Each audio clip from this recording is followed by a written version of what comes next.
Morning. As always, we're going to get the software going up. We got a couple different places that we need this software to wake up on. So as you're logging in, come and say hi. Just tell me where you are and your name, where you are, and practice area if you can. Also, we've got this streaming to a couple of different platforms. So if you can, it would be super helpful in the comments. I've got one set of comments that shows me all of the comments from every platform. So I'd love for you to comment which platform you're on, just so I can kind of see what's working and what's not. So it looks like most of the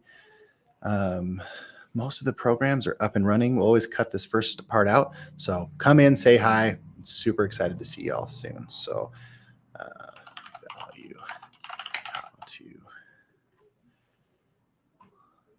you're just going to hear me type for a second, okay? Because it's kind of funny how this works. You have to start the software in one place and then you start it in another, and the other place needs to have the same description as the first or it doesn't work. And so tech is awesome.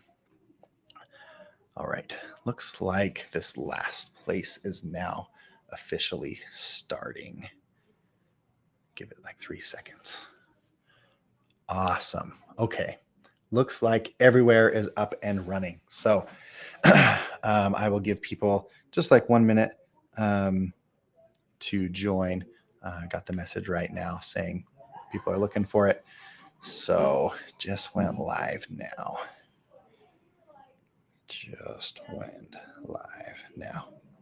Perfect. So today we're going to be talking about value, right? Specifically, the importance here is that I want us to set this up in such a way. I want you to set up your practice in such a way that you can get paid for the work that you're doing, and that you can sleep at night knowing that you are providing enough value to your clients. There's kind of an equation here, and we're going to go about this in detail here for a second. I just want to give people an opportunity to roll in and say hi. So again, say hi, where you are, your name, and which platform you're on, so I know who's from where. But the perfect business, right? The client would receive massive amounts of value. To put dollar amounts on this, let's say like the client receives $10,000, right? And you only charge them $1,000 for it, right? That would be perfect. They would receive 10 times as much value, $9,000 more than what they paid. That would be the perfect business, right? And if it only costed you $100 to deliver that, then you would 10x your money as well. That's the perfect business, where the client receives way more than they pay for, and they pay way more than it costs you to deliver, right? Not every business is perfect. The cool thing about legal services is we are providing services. And so we are now trading time for money instead of like a cost of goods sold. That does allow for big profit margins early on. The downside to them is that it makes it so that you're stuck trading your time for money, or you have to hire people to deliver the services, and people, are always going to be the most expensive thing, right? And they should be. People are more valuable than things. So it does create some problems as you're scaling. And I want to talk about that today because I want to ensure that you are just getting well compensated for what you're doing while ensuring your clients are getting the best possible result. So I am a very big, strong believer that the most important thing here is that our clients are getting treated massively well, that no matter what we're doing, we are delivering more than we are getting paid for, and that the clients are grateful for what they do. That's the foundation of everything we do. As an attorney at Time Freedom Lawyers, as everything we do is making sure the clients are getting massively just treated incredibly well, right? So let's jump in. I think we've given people enough time to come in and say hi. And so I want to officially start. So as always, we're going to stop. I'll delete everything we just talked about. So those who are here early are going to get some repeat, but I want to make sure that I'm providing you as much value as possible. All right, welcome. My name's Chris Guyman. I'm the Time Freedom Lawyer, and today we're going to be talking about value. Specifically, we're going to talk about what you can do to create massive amounts of value in your practice so that clients are willing to pay for the services that you're doing. So I did a little intro before, and so some of this is going to be a repeat for the people who were here already, but I want to make sure everybody's on the same page. So I want to talk about what is the perfect business. The perfect business is where the client receives significantly more than what they pay for, and it costs you significantly less to deliver that to them, right? So if I was using my hands and showing this, right? If the client received $10,000 worth of value and you only charged them $1,000, that would be awesome for them, right? Anybody I think here would make the trade of getting 10,000 for 1,000, right?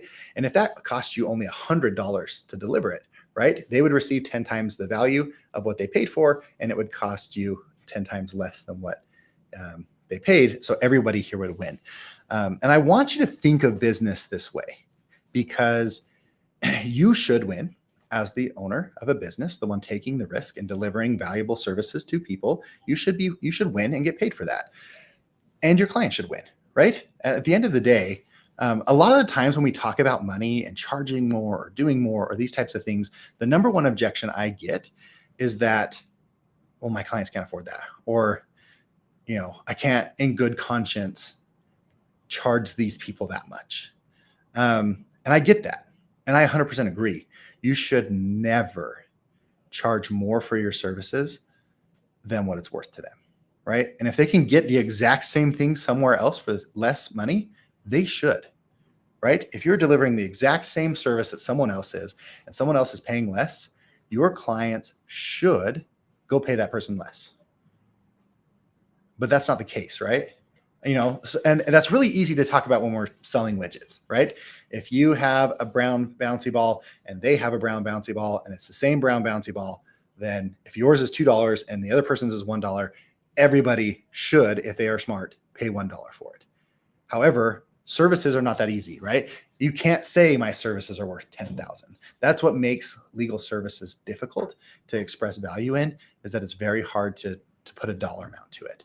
However, if you can help your clients understand the value, you are going to be ahead of everyone else. And that's really what we're going to talk about today, is how do we, one, make our services more valuable, deliver more good things to our clients, and two, how do we communicate that with them? Because they're out there searching for who can help them the best, right? And who can give them the most value. And they may not even be able to quantify that and say it in words, but that's what they want. They want to feel like they're getting a good deal. And they don't always understand or know if it's a good deal or not. And so that's what we're going to talk about today. So to build on this, where we're going to start is, I want to start with a story. And I love stories. I love telling stories. And I want to make sure that this hits home for you, right? So with this, we recently had a case a couple of months ago where someone called up, and I actually happened to take the sales call, so I know a little bit more about this case than I normally would. But he had a very complicated situation. So for those who don't know, we own a family law practice. Like, what we hold out to the public is that we do family law. That's the only thing we tell people: divorce, custody, adoptions, and guardianships. Well, he calls us up, and his ex-wife had made allegations of, soon to be ex-wife, had made allegations of abuse against him falsely.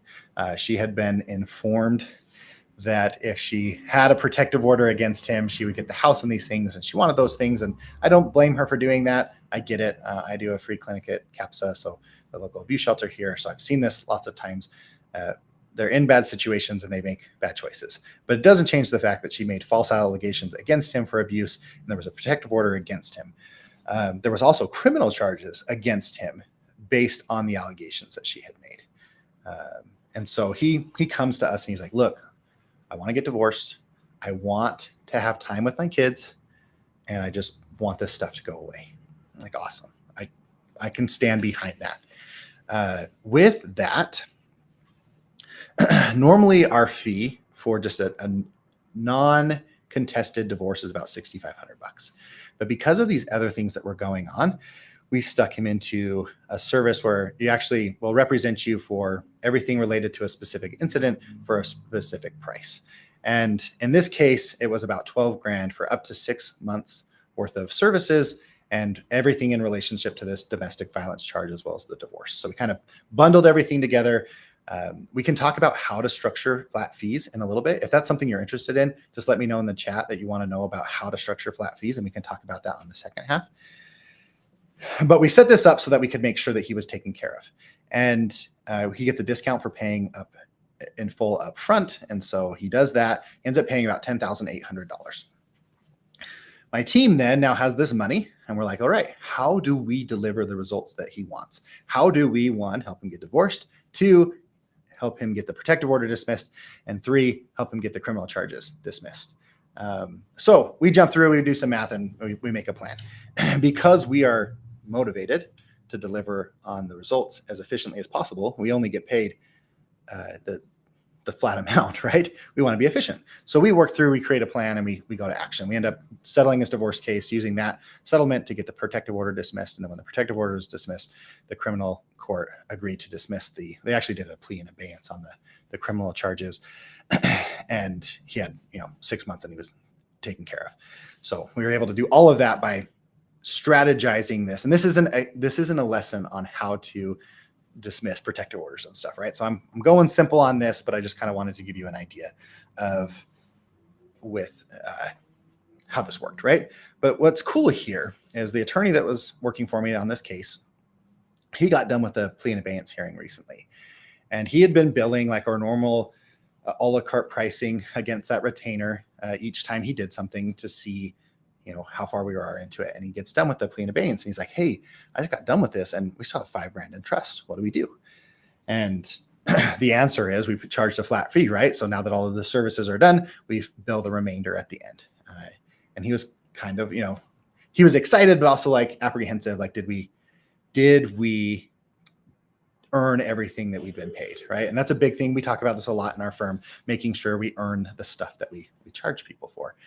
And so we did an analysis. And what was really cool is this client, we had an opportunity to talk to him, and he was so stoked.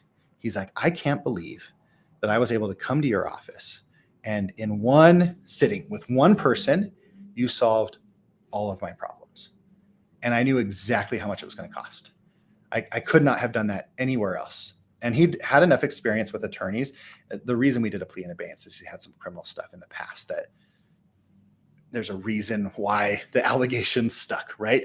They weren't true in this situation, but it's not like he had clean hands. So he'd worked with attorneys in the past, and he had worked with attorneys in the past to the point where, he'd start with $1,500 retainers and then it would be $5,000. And he was totally expecting, when he met with us, the fact that we were handling 3 things for him that would be really expensive. He straight up said, he's like, I figured it would be at least $15,000, if not $20,000 in attorney's fees to get everything taken care of. So the fact that it was a flat fee of $10,800, he was stoked.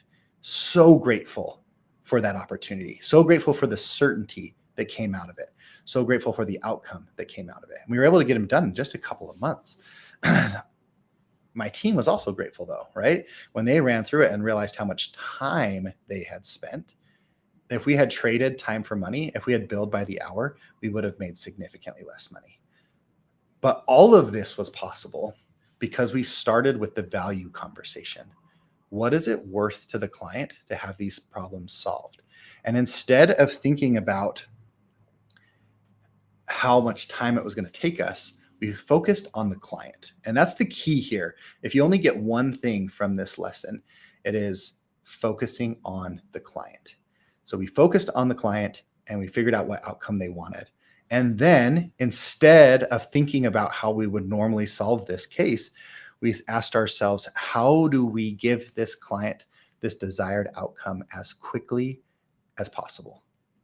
And the cool thing about legal fees, and I have yet to work with somebody in any practice area in the law, that when we got in and started figuring out how to do things efficiently, that there weren't significantly a lot of options to become more efficient. The legal industry as a whole is incredibly inefficient. And the reason for that is the billable hour. And we'll talk about that more in a second. But by asking ourselves that question, how do we do this as quickly as possible? We were able to deliver massive results for the client. And I think that getting an outcome faster in and of itself is valuable. But we were able to do so in so much less time. I figure that my attorneys in this case earned about twice as much per hour as the average attorney would in our area, all by focusing on value. So I hope that's inspiring to those who are here. And if you want to make more money in less time, I hope you say so and let me know in the comments below that that's something you're interested in. And I want you to be able to do that by providing more to the client than ever before. So if anybody walks away from this thinking that all I said was charge your clients more and do less work, I'm going to be so mad, because that's not what it is. So how do you do that, right? And if you have ideas on this, I'd love to hear what your ideas are. But I want to ask and propose this question to you. How do you solve your clients' problems as effectively as possible? How do you, and I'm saying you as in the person looking at me, even if you're watching this not live, if you're watching this on a recording, you can still put comments in the chat wherever you're watching this, whether it's YouTube or Facebook or any of the other platforms. I watch those comments and I will respond. So I want to know, what do you do to provide massive value to your clients? What do you do to solve their problems? Please let me know. While you're thinking of that and commenting, I'm going to talk about what we do. So in the marketing world, we have what's called offer creation. An offer is, simply put, just the marketing message that you use. There's a lot of people out there that have a lot of great material on how to do offers.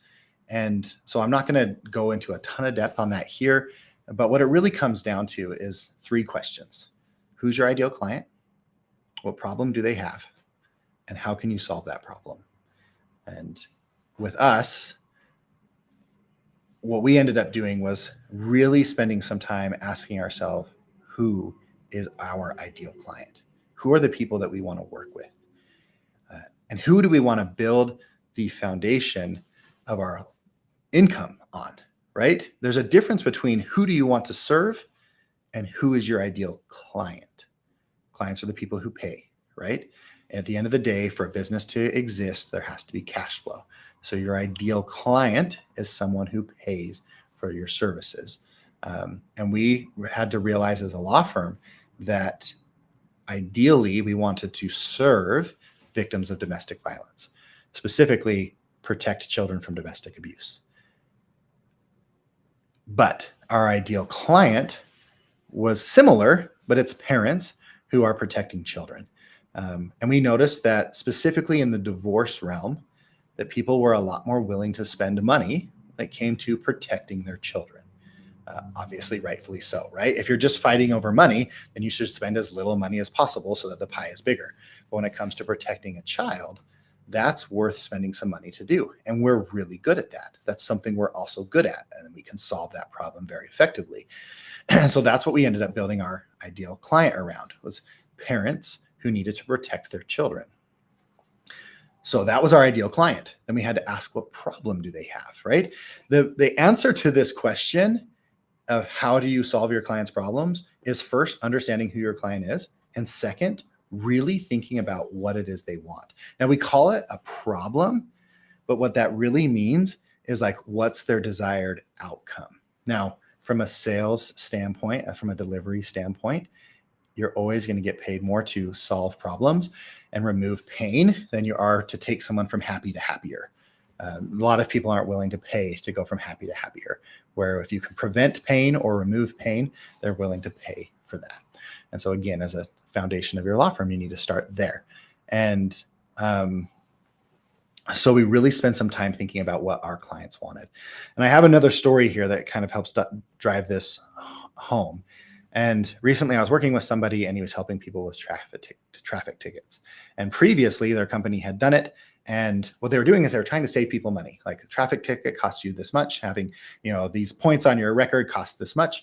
And effectively, if you pay us $200, we can remove your traffic ticket or simplify things for you so that you don't pay this extra money. But it wasn't a lot, really. The most that they could pay someone could pay this law firm in order to save money was about $200. Well, it wasn't worth it to this attorney to do it for $200. So he spent some more time. He was thinking about his ideal client, and it was a part of a bigger conversation that we had. But once he identified his ideal client, he realized that time was really important to these people. Doctors, dentists, professionals, people who can't take time out of their workday to go do this. And those people were willing to pay about $1,500 to protect their time and to prevent the inconvenience of the traffic ticket. So he changed his offer, and that's what he started talking about. He stopped talking about saving people money, and he started talking about saving other people, his ideal clients, time and convenience. And he actually now has more people hiring him than he had before, and they're paying $1,500 instead of $200. He's able to batch those things into where it's a very efficient process for him. The clients are happy because they get what they wanted, and he's happy because he got paid 7 times as much money as he was getting paid before, right? So again, it's not the work that you're doing. And that's where, again, we as attorneys, we get so caught up in how many hours we're spending. Don't try to break that, okay? And really think about what the client wants. And not all clients want the same thing, right? Like if I do a motion, like a temporary restraining order, an emergency injunction in this case, right? If someone has kidnapped their child and taken them to Egypt, how much is that worth to the parent trying to get their kid back, right? Non-extradition country, this is a real story. That's a very valuable service, right? Trying to get a kid out of a non-extradition country. Where if your ex is 15 minutes late for picking up their kid, how much is that worth, right? It's the exact same amount of work, the same number of hours for me to draft a motion. But to one person, it's worth $50,000, and to another person, it's worth $10. So instead of focusing on how much time it took me, we focus on what's the outcome to the person. And we then build our practice around the people who value our services at more money. So that's that second question. What problem do they have? And then the last question is, how do we solve it? So that's where the question of how much time does it take us to do these things, right? Because we have to answer the question of how much is it worth to somebody and how much are you going to charge them? And then the last answer is, how much does it cost you to deliver it? Now, the value to your client doesn't change just because the cost to you goes down. So how you become a good business is by changing the gap between how much they pay and how much it costs you. So the only way to do that is to either charge more, which is painful to your client, or to reduce the cost, which is always going to be my preferred method, right? If we can reduce the amount of time that we spend on things, since most of our employees are paid by the hour, if I reduce the amount of time they spend, I reduce the amount of cost to me. But as long as reducing the amount of time that they spend on something doesn't lower the value that the client receives, then that's a good business choice. So long as it also doesn't reduce the price, right? You can start to see why I talk so much about value instead of billing by the hour, is because in a traditional model, the client pays more or less based off of how much time your team spends. And so it's almost impossible to make a gap between the price to you and the cost to them without just raising the price on them. But if we get away from that and focus on value and fix the price, then we can start playing with the efficiencies without hurting the client. So that's the last step. How do we solve it? And that's where you create an offer, right? We've got a lot of resources out there on how to become more valuable to people. That's a lesson for another day. I could spend 4 hours talking about that, but I want for today, the take home to be the focus on the value. So we have a couple of questions about this, and I want to take an opportunity right now to answer some of those questions. So I'm going to pull those up right now. And Amy asked, she said, so I implemented what you taught last week about the plan of assistants doing admin work, and most of the communication and attorneys do work of drafting, research, etc. We're already doing that, but not quite so consciously with intent. My client responded that they think that's double dipping and the staff tome should be included in the attorney's fees, and now texts and calls me directly at all hours. This is rare for me. I usually do a much better job with client management. This is obviously helping to define my ideal client too. How would you respond to the client's feedback? This is a really good question. So, part of this is going to be managing the client's expectations on the front side, right? What I have found, and it's probably one of my favorite tricks, is I charge my paralegals at 1/2, and all of my support staff, in fact, at 1/2 the cost of the attorneys. This is often more than what most people charge. And in fact, if you're watching this, I would love to know what percentage of your fees your paralegals are compared to your rate. But what I have found is if I'm billing at $500 an hour, And I used to have my paralegals at $150 an hour. If I bump them to $250, so I'm actually going to raise the fee here, but it's 1/2 of my hourly rate. What I tell clients is, hey, look, I understand my time is expensive, which is why I have support staff, and their fees are 1/2 of my fee. And so whenever possible, I'm going to have my team do as much work as possible, because then you're not paying for me to stuff an envelope, right? If at all possible, we're going to have someone else do that work, not so that it affects the outcome, right? If it's legal advice or those types of things where you need an attorney, I'm obviously going to do it. But I think you're willing to pay my hourly rate to provide legal advice. You probably don't want to pay my hourly rate to put a letter in an envelope. And I use the stuffing envelopes as my example almost every time because it makes the most sense. Communication is another great example here. And that's the conversation that you want to have with the client, is especially Amy, it sounds like you're billing by the hour in this situation, right? Is you want to say, hey, look, I get it. But what you contracted with my office is to pay by the hour. And what I would like to do is save you money. Okay. So yes, I charge for my team's time because I could do it, right? You want me to do it? You want to email me directly and I email you? That's X price. But if it's a simple answer that my team can answer, then it looks like your fee is 40% of what your staff's fee is 40% of your fee. You can say, look, whenever possible, I'm going to have my staff do it so that you only pay 40% of the cost. And I think once they see that, they're going to see, like, in this situation, the bargain for exchange is time. And you understand and acknowledge that not all tasks are created equal, right? You going into court and saving them $10,000 on a case, they'll pay $500 an hour for that every time. But they probably don't want to pay $500 an hour to stuff an envelope. And so you have considered that already for them, and therefore you have your team do it. Now, what about contingency fee? Contingency fees are one of my favorite, because just like a flat fee, the fee is fixed. And so you should use your staff and team and efficiencies and ChatGPT and whatever other resources you want out there, because you're still motivated to get them as good of a result as possible, right? You're not going to do something like have ChatGPT draft a response that sucks, and then all of a sudden they get less money, right? Because then you get less money. So you're motivated to deliver massive value to the client because your pay is also contingent on the massive value you provide.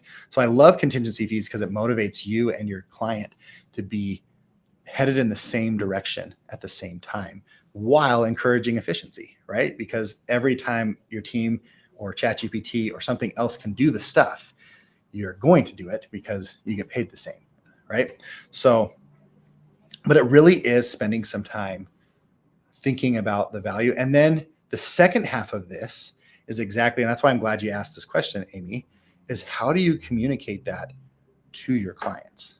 Because just because you've done the math doesn't mean they've done the math, right? And I guarantee they don't understand what we're talking about here. Unless your client is a habitual hirer of attorneys and has dealt with lots of attorneys and dealt with the good attorneys and the bad, they're not going to understand how good they have it at your firm. And I get this all the time. Okay. We respond to messages often within an hour, almost always. Now, is it the attorney who responds? No, it's always my team. I've got somebody whose entire job is responding to client messages as quickly as possible, which is unheard of, right? I think everybody here, and you don't have to admit this if you don't want to, but I bet your response rate is 24 hours. I bet there are plenty of emails that go unanswered for 3, 4, 5 days, depending on how busy you are. That doesn't happen here. And the clients don't know that, right? They don't know how good they've got it unless you tell them. So the number one bar complaint against attorneys is lack of communication. And so use that. Tell them tons of stuff and break it up into little bitty pieces. So our representation agreement, a couple pages long, it talks all about our communication practices. I just assume no one reads it, right? And so the same stuff that's in our representation agreement, we trickle out to them in emails. Hey, now that you're one of our clients, I know client's biggest frustration is communication. Just wanted to remind you what our communication systems are in this case, in our firm, right? Then I take the other things, the payments, all those types of things. We just trickle that out to them. What does that do? One, clients are stoked. They keep getting emails from me. Every single time they get an email from me, they think I'm thinking about them. And I can create a system so that those automatically get sent. And so I don't have to worry about the work behind it, right? So costs me less to do and provides them more value. And it sets these expectations. So we can go in and we can say these things. Hey, just as a reminder, how we do things here is, now our fees are flat. So we just go in straight up say, hey, look, we have set our fee and we set our $6,500 fee. It's straight up a limited scope representation. We tell them from the very beginning, like we are limited to doing these things. When there's a very, very good chance that the things we have in this package are going to solve your problem. And I love the word and. I very rarely use but. I try to use and every single time I can. And there is a chance that it's going to be more money. If you ask us to do more work, there's an additional fee. If there are things that come up that the court asks us to do additional work, there also has to be an additional fee. But we're going to do what we can to make sure that that doesn't happen. And I just put that straight out there from the very beginning. My goal is to save you money. Here's what's cool, right? Then the client blows you up. My son of a BX was 15 minutes late, nail his ass to the stand, right? I had someone specifically say that, nail his butt to the stand, right? Sweet. I can do that. He was, in this case, in violation of their court order. Who here thinks that a judge is going to throw this guy in jail for being 15 minutes late? Anyone? No? Right? Of course not, right? He is in contempt, but the punishment for being 15 minutes late is going to be nominal. It doesn't change the fact that if I do a motion to enforce, I have to do about $3,500 worth of work. And I'm going to charge that, right? Just because the value to the client is very little in this situation, doesn't change the fact that how much my services cost.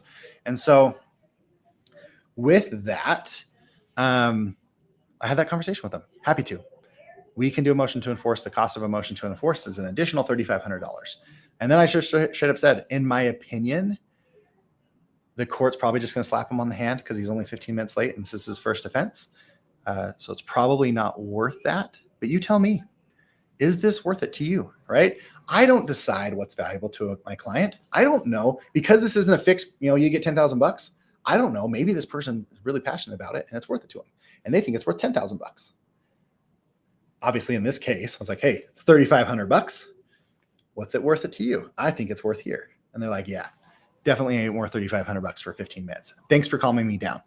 I can't tell you how many times we get thank yous. Thank you for not charging me money.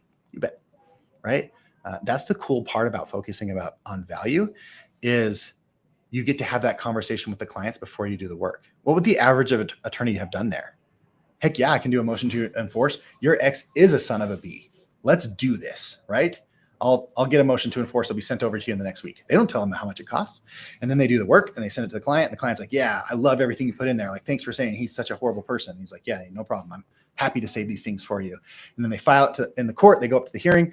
The guy gets a slap on the wrist, but at least like they feel emotionally vindicated. And then they get that invoice for $3,500 and they're like, whoa, that was $3,500 for 15 minutes. And they're pissed. One of the things you have to learn with client satisfaction is when they pay in relationship to when you do the work matters. So if someone pays for a service before you've done the work, they are comparing the price to the solution. And so getting your kid back from Egypt is worth way more than $3,500.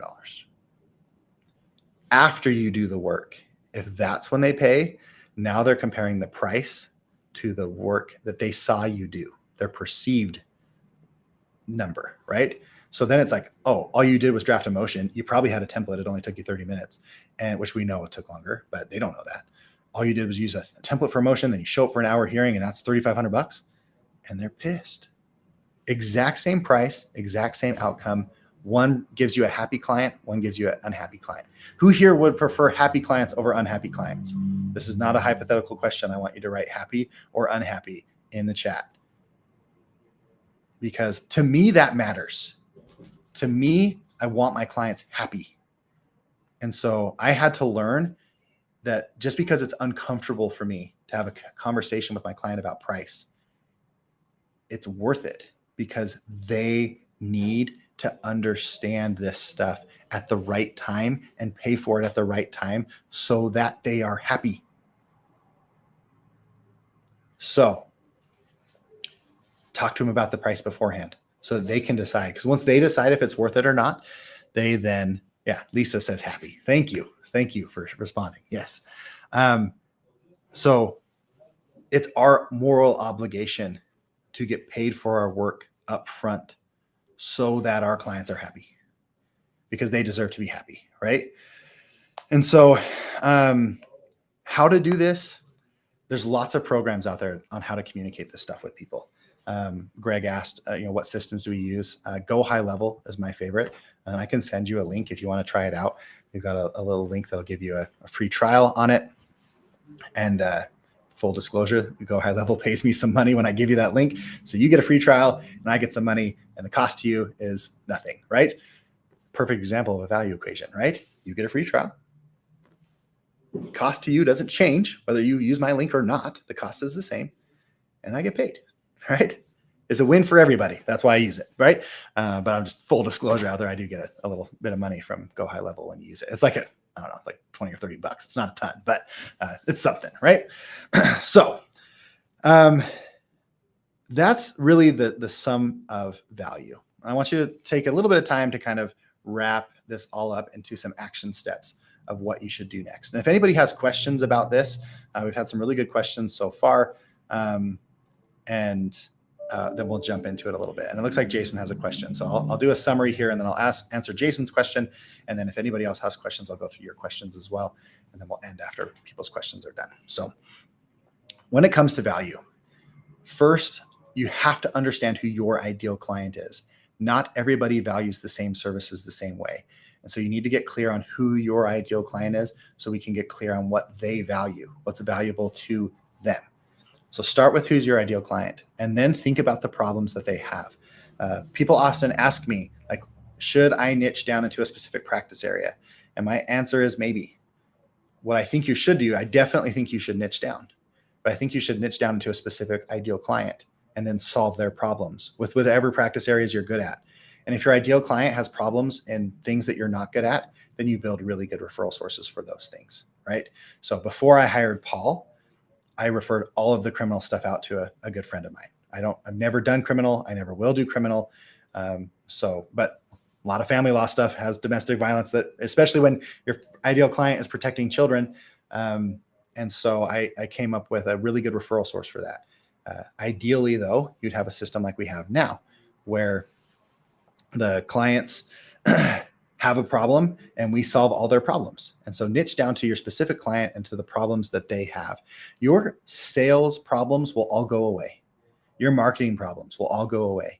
If you know who your ideal client is, you know what problem they have, and then you relay that message in front of them. That's what it's going to take. Then the last thing is deliver. We really do need to be delivering on what we say.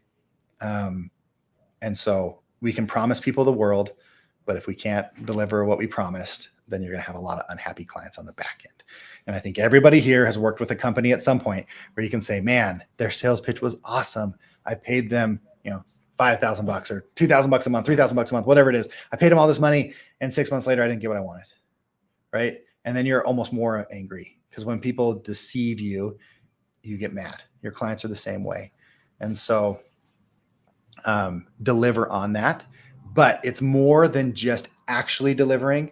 The most important part of this is communicating that you're delivering it. So there's a story about the New York subway and how they spent all this money increasing the speed of their trains so that they would get from stop to stop faster and faster. And no one was happy. Like the amount of client satisfaction didn't go up when they spent all of this money on there. And then they put a little sign in there that showed you when the train was coming and when it would be here for the next stop. so that the perceived, like someone could get to the stop and look and be like, oh, I've got 5 minutes. I can go to the bathroom.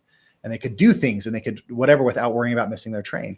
So it wasn't about how fast the train actually got there. It was about them understanding and knowing when the train would be there. That perceived speed, perceived value was significantly more important to the people riding the train or the subway, whatever you want to call it, than the actual speed of the train. The same reason why we have mirrors and elevators is because people like to look at themselves. And when they're looking at themselves, they don't realize how long it takes for the elevator to go up and down. The same thing is true with your services. You need to deliver good results.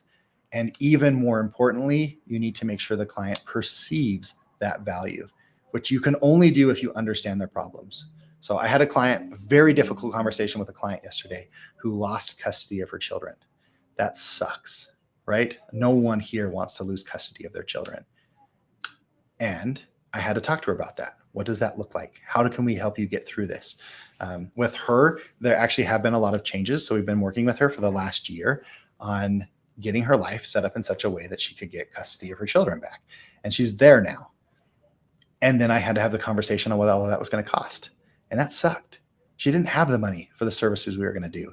And I literally walked her through all of the different options. There's some low bono options here in Utah. So I referred her to those. I referred her to the free clinics. I referred her to everything. And ultimately she came back and said, you know what?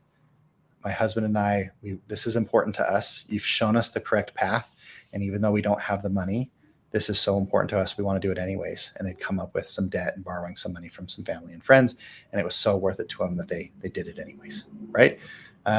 That's because we explain the value to them. And then you can guarantee every step of the way, we're going to be helping them. Now, this gal, I've been helping them for a year already. And every time I help them understand, hey, look, this is what we're doing. This is how it fits into the bigger picture. This is how it helps you get what you want. I'm always helping them understand where we are in the journey and focusing them back on the desired outcome. Because just like a fat kid wants to get skinny, right? And every time I go run, I don't want to run. I never want to run. And guess what? I do want to eat the cookies. And I have to be reminded, hey, by not doing that this time or by doing this time, the desired result's there, right? Keeping me focused on the desired result and helping me ignore the pain of no cookies and running until I get there. So that's kind of the ideal conversation that we have there. Now, there was some questions that we had in the comments. And of course, this is now hiding those comments from me. So I'm going to pull this up. At some point, you may hear the video in the background, and that's just going to be what it is because my comments will not show up. Man, this is a good problem to have that people asked, and made enough comments that I now can't see the comments. But I'm going to have to click on this, and there's probably going to be some audio. So let's just see what happens. Yep, there's the audio. Hopefully you guys didn't hear too much of that. All right, here's the comment. It says, my problem is that they don't understand what we put into it. Perfect. And I'm so glad you said that, Jason, because that's one of the things we want to make sure people understand. And it's a good point to point out here.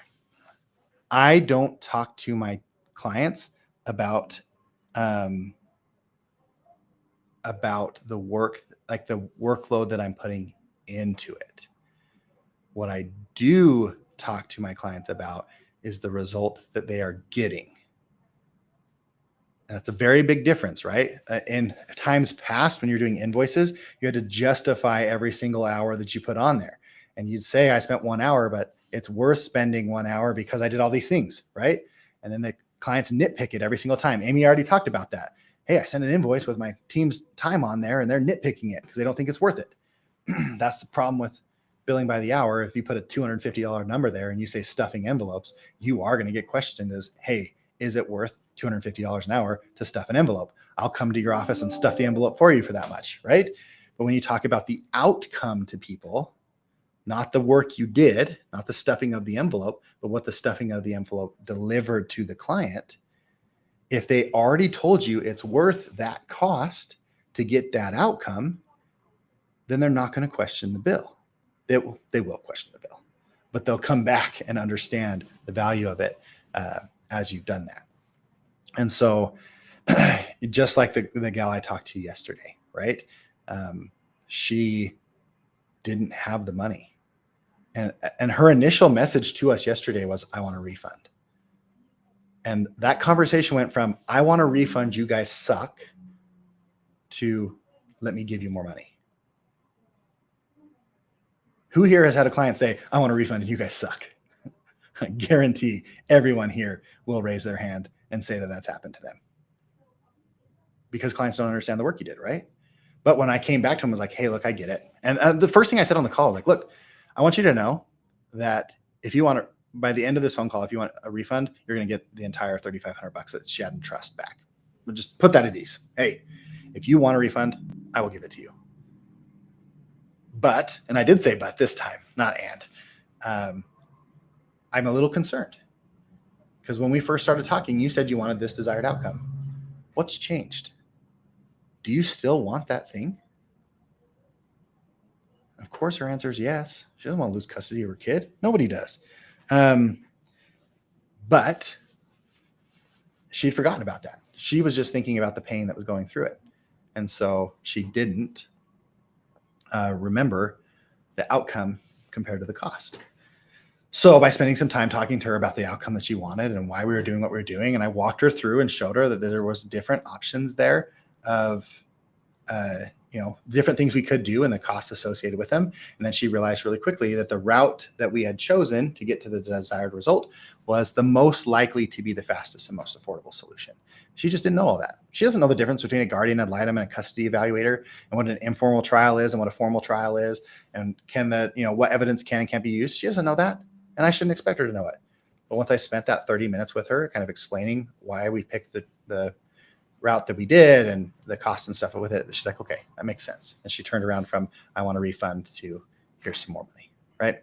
So that's value. Doesn't look like we have any other questions. We got a couple people asking for that Go High Level link. And so I will grab that link and I'll comment it to you here in the chat. Here's my challenge for you is, do you truly know who your ideal client is? I challenge you this week to block off some time on your calendar, whether it's 30 minutes or 4 hours, I don't care how long, to really spend some time thinking about who is your ideal client. I can guarantee that you will get more value out of that time getting clear on who your ideal client is than any other activity you can do. I had a mentor spend $50,000 one time for a 3-day event. And the only thing they talked about that entire 3-day event was the first day, the entire day, who's your ideal client? The second day, what problem do they have? And the third day, how do you solve that problem? That was it. 3 full days of people making millions of dollars a year. And they spent an entire day thinking about this. The fact that they made, many of those people in that room were making 10 million a year or more, I can guarantee their time from an objective standpoint is worth more than yours. And they still spent an entire day thinking about this. So you devoting 30 minutes or 4 hours or however long you want to take to really get clear on who's your ideal client, I guarantee will provide more value than anything else you do. So if you need help with that, I'm happy to hop on a call. So as always, my offer at the end of these lives, if you come to this live and you are watching this and you get to the end, I think it's only fair that I give you a little bit of my time to help you with this. So if you're going through that, if you have spent some time thinking about your ideal client and you want some help getting clarity on that, just let me know, send me a message, and I will send you a calendar link to book some time with me. We'll go through it together. So thank you guys for attending. If you have anything else, just let me know. But in the meantime, good luck, and we'll see you next week.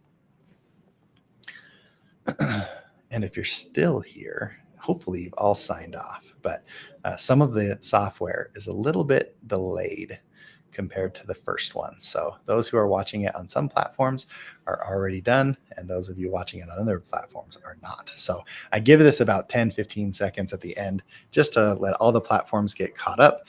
And it looks like the most delayed platform is caught up. So we will turn this off now, and we will see you guys next time.